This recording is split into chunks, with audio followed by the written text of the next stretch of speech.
Hello everyone, how are you all. चलिए class को शुरू कर देते हैं। पहले हम लोग वोकैबलरी करेंगे और फिर हम अपना आर्टिकल रीड करेंगे, ठीक है। चलिए। फर्स्ट वर्ड है रेस्पाइट। रेस्पाइट का मतलब क्या होता है? एस्पाइट मीन्स थोड़ी सी राहत आपको मिल गई है ना, राहत। तो रेस्पाइट का मतलब राहत, break. Break. Respite means a short period of rest और रिलीफ फ्रॉम समथिंग डिफिकल्ट और अनप्लेजेंट। तो कोई चीज जो मतलब मान लो आप थक गए हैं ना, तो आप काम करे जा रहे हैं, तो उसके लिए थोड़ा सा आपको एक ब्रेक ले लिया है आपने, तो वही रेस्पाइट होता है। जैसे कोई प्रॉब्लम चल रही है लाइफ में, फिर थोड़ी देर के लिए चलो कुछ तो शांति आई जीवन में, वही रेस्पाइट है। A short period of rest और रिलीफ फ्रॉम समथिंग डिफिकल्ट और अनप्लेजेंट।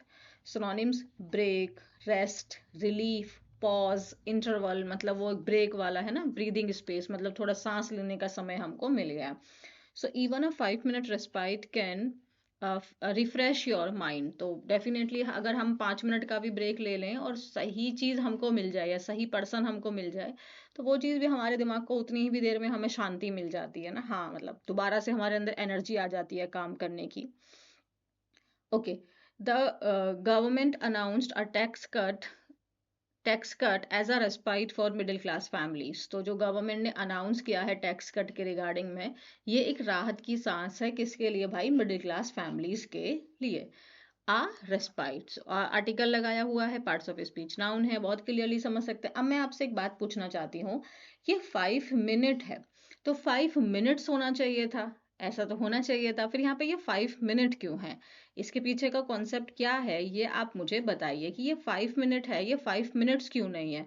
और ये आर्टिकल यहाँ पे क्यों आया है? 5 के आगे आर्टिकल कैसे आ सकता है? मेरा क्वेश्चन समझ में आ गया।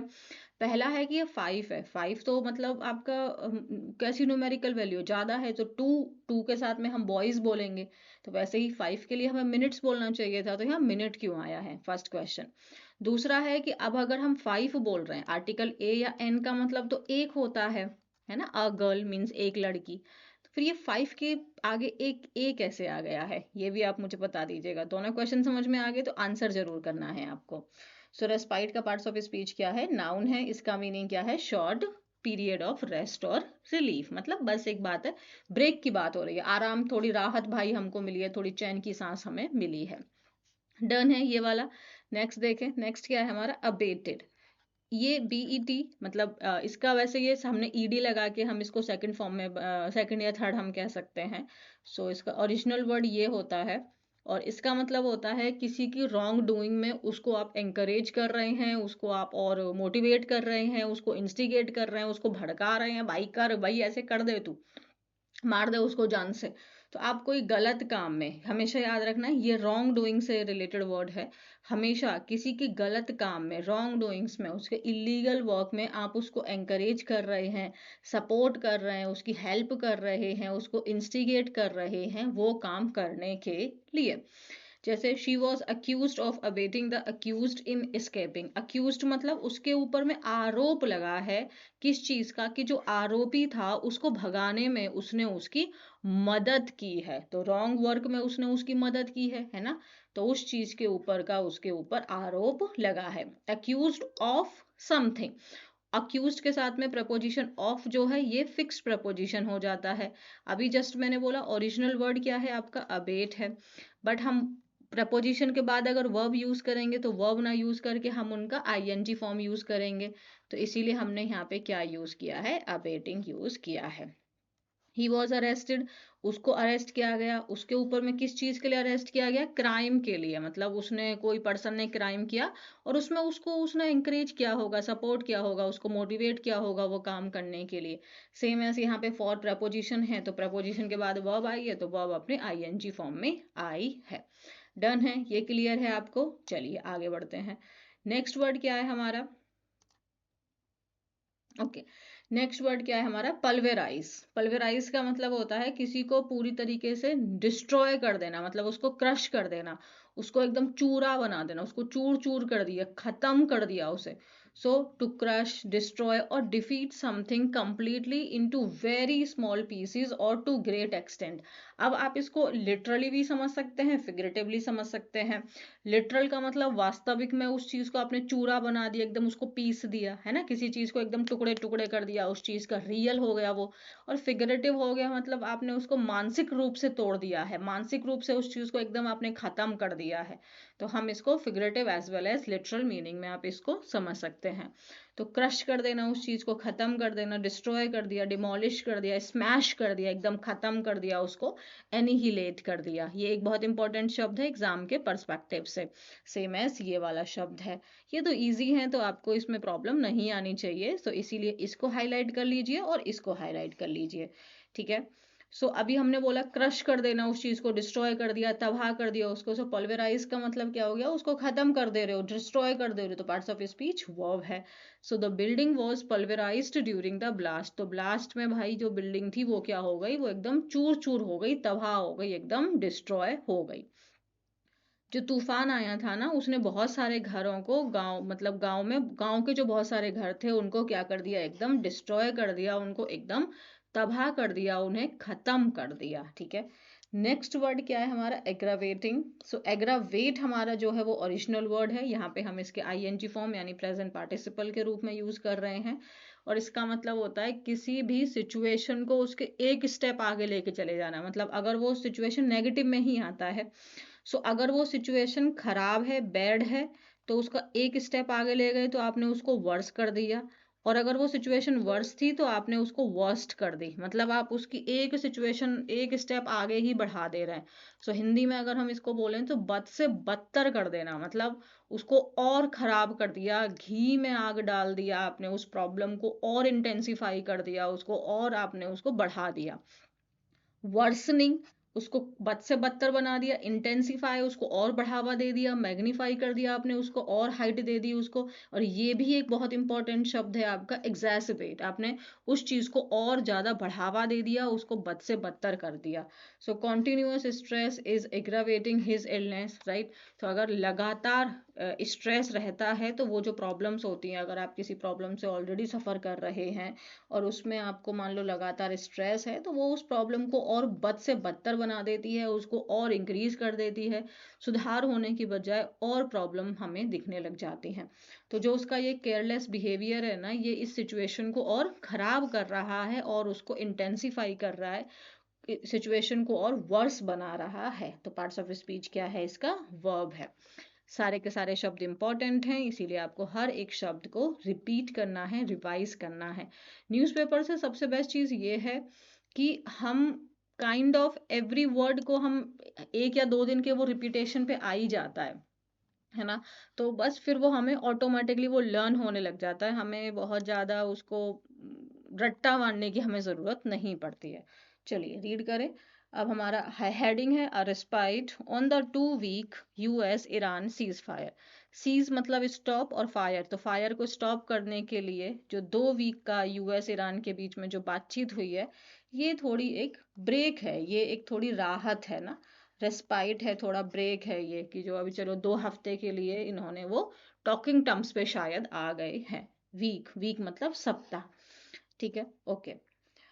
After demanding Iran's unconditional surrender and threatening to erase its civilization, US President Donald Trump on April 8 agreed to a 2 week ceasefire and to hold direct talks with Tehran on the basis of its 10-point peace formula. पूरा एक ही sentence है तो हमें एक ही साथ समझना होगा।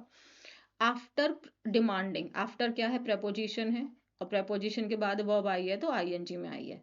क्या चीज डिमांड करने के बाद में, कि ईरान जो है अनकंडीशनल सरेंडर करेगा, मतलब आप ईरान कोई भी कंडीशन हमारे ऊपर नहीं लगाएगा, बिना किसी कंडीशन के वो सरेंडर करेगा। ये डिमांड की थी किसने, आपके ये प्रेसिडेंट डोनाल्ड ट्रंप ने। इसके साथ साथ में उन्होंने और क्या डिमांड की थी, कि वो ईरान की पूरी सिविलाइजेशन को, मतलब वहाँ के कंप्लीट लोगों को, वहाँ की पूरी सभ्यता को ही वो ख़त्म कर देंगे, इरेज कर देंगे, मतलब उसको पूरा एनिहिलेट कर देंगे, उसको पूरा डिस्ट्रॉय कर देंगे। तो ये जो यूएस के प्रेसिडेंट डोनाल्ड ट्रंप है, 8 अप्रैल को वो अग्री हुए हैं 2 वीक के सीज फायर के लिए और डायरेक्ट बात करने के लिए ईरान के साथ में, जो उसके 10 पॉइंट पीस फॉर्मूला है। मतलब ईरान ने अपने 10 पॉइंट्स रखे हुए हैं, तो इस चीज़ के ऊपर में जो डोनाल्ड ट्रंप हैं वो अब अग्री हुए हैं 8 अप्रैल को। लेकिन पहले वो डिमांड कर रहे थे कि जो ईरान है वो अनकंडीशनल सरेंडर करे, और फिर वो उसको धमकी दे रहे थे कि जो उसकी वो सिविलाइजेशन है, मीन्स ईरान को वो कम्प्लीटली डिस्ट्रॉय कर देंगे। लेकिन 8 अप्रैल को वो अग्री हो गए हैं 2 वीक के सीज फायर के लिए।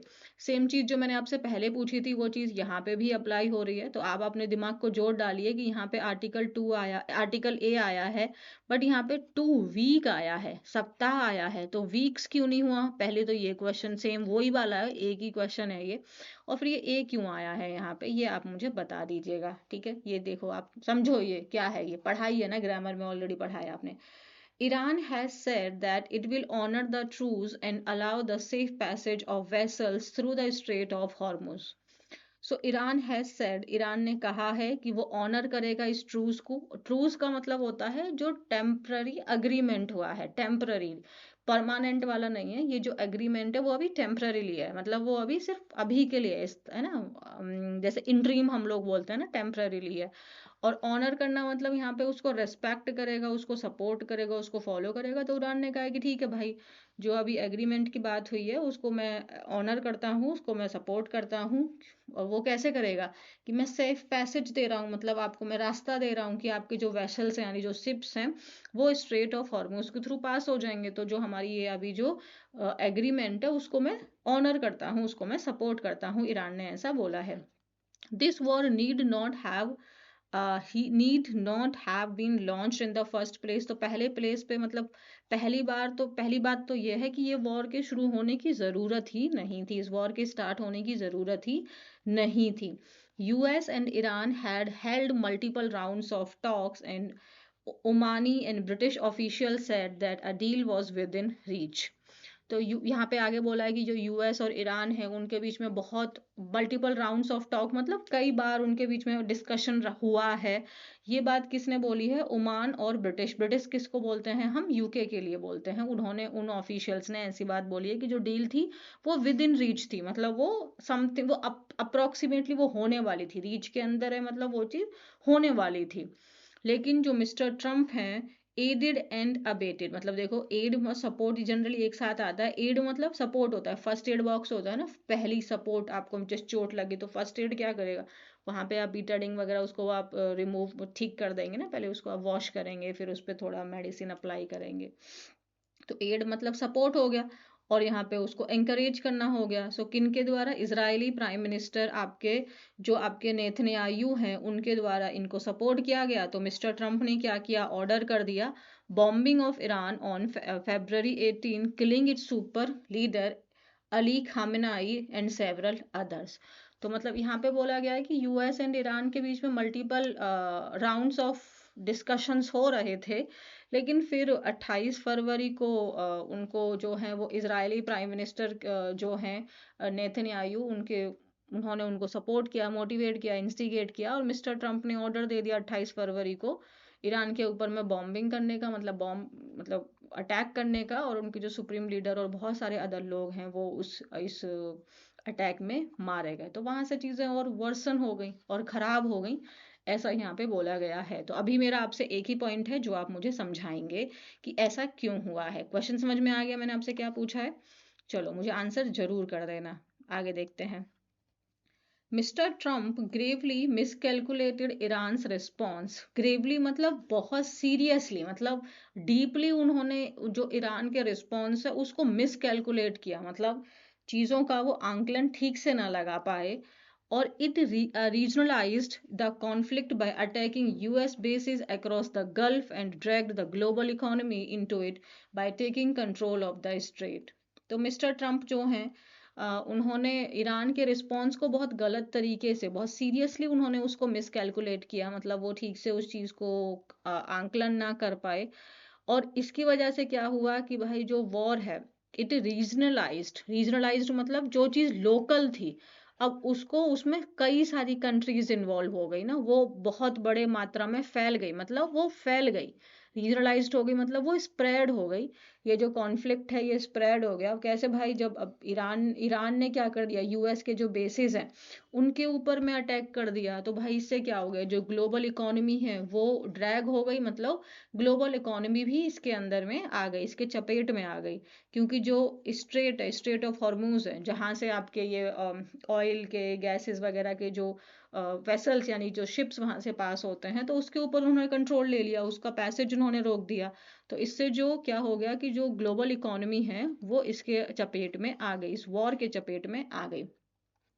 ये सच है, ट्रू है ये बात कि जो यूएस है और जो इसराइल है उन्होंने क्या कर दिया है, ईरान को पल्वराइज्ड कर दिया इन द पास्ट 40 डेज, मतलब पिछले 40 दिनों में डेफिनेटली उसको बहुत नुकसान पहुंचाया है ईरान को। लेकिन फिर भी जो US did not have an easy option to reopen the strait. मतलब एक बात यहाँ पे बोलिए, ये सच है कि यूएस एंड इसराइल ने ईरान को 40 दिनों में बहुत नुकसान पहुंचाया है। लेकिन फिर भी जो यूएस है उसके पास में कोई इजी ऑप्शन नहीं था ये वाला भाई उसको रीओपन करवाने का, मतलब वो मतलब फिर भी वो इसको रीओपन नहीं करवा पाए, कोई इजी ऑप्शन उनके पास में नहीं था। Remarkably Mister Trump central demand to end the war was for Iran to reopen the strait that was open before he launched the war. मतलब ये एक टाइप ऑफ क्या बोले इसको, पैराडॉक्स बोलो, आयरनी बोलो, मतलब जो आपने जिस काम के लिए आपने वॉर को शुरू किया, इस लाइन में से लिखा है जिस काम के लिए आपने वॉर को शुरू किया वो तो पहले ऑलरेडी नॉर्मली हो रहा था, तो फिर ये वॉर शुरू करने का मतलब क्या था।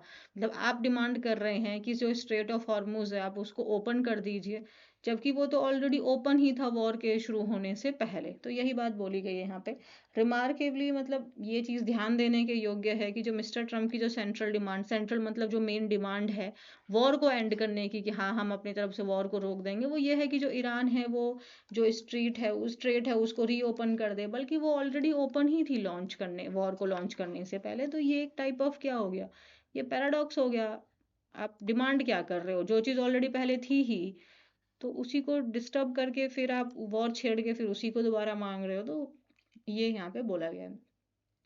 On day one of the war, Mr. Trump set several sweeping objectives. Sweeping का मतलब होता है, जैसे sweeping generalization होता है, इसका मतलब हम बहुत बड़े एरिया को एक, जैसे कि हम बोल देते हैं ना कि इस कैटेगरी के लोग तो हमेशा ही बेकार होते हैं, तो आपने पूरी कैटेगरी को एक ही साथ में डाल दिया, तो वो स्वीपिंग जनरलाइजेशन हो गया।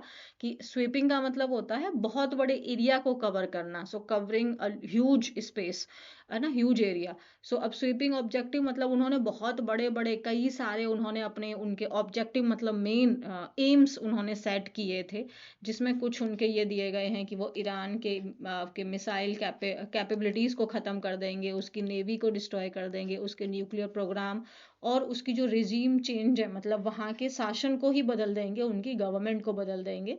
ऐसा मिस्टर ट्रम्प ने जो day one of the war था उस पर उन्होंने सेट किए थे।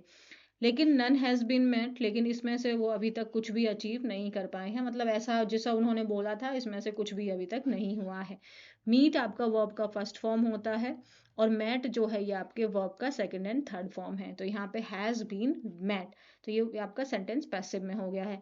The war has pushed up oil gas and food prices. Obviously war ने क्या कर दिया, पुश्ड अप कर दिया, इंक्रीज कर दिया है ऑयल के प्राइसेस को, गैस और फूड प्राइसेस को। जब ऑयल एंड गैस इंक्रीज हो जाएगा तो ऑटोमेटिकली फूड के प्राइसेस इंक्रीज हो जाएंगे। और इसने इकोनॉमिक की जो प्रॉब्लम्स थी, जो वूज मतलब जो प्रॉब्लम्स थी उसको और एग्रावेट कर दिया, उसको और इंक्रीज कर दिया है वर्ल्ड वाइड, मतलब ऑल ओवर आपके वर्ल्ड में। ईरान की जो लेटेस्ट 10 पॉइंट प्रपोजल है, मतलब जो उन्होंने बोला है कि भाई ठीक है हम आपके इस बात को मानते हैं, लेकिन ये हमारे 10 पॉइंट हैं ये जो हम आपको ऑफर कर रहे हैं, आप हमारी बातों को मानिए। तो तेहरान ने रीअफर्म्ड किया है, मतलब ये चीज़ को सुनिश्चित किया है कि वही उन्हीं का कंट्रोल है स्ट्रेट ऑफ हॉर्मुज के ऊपर में।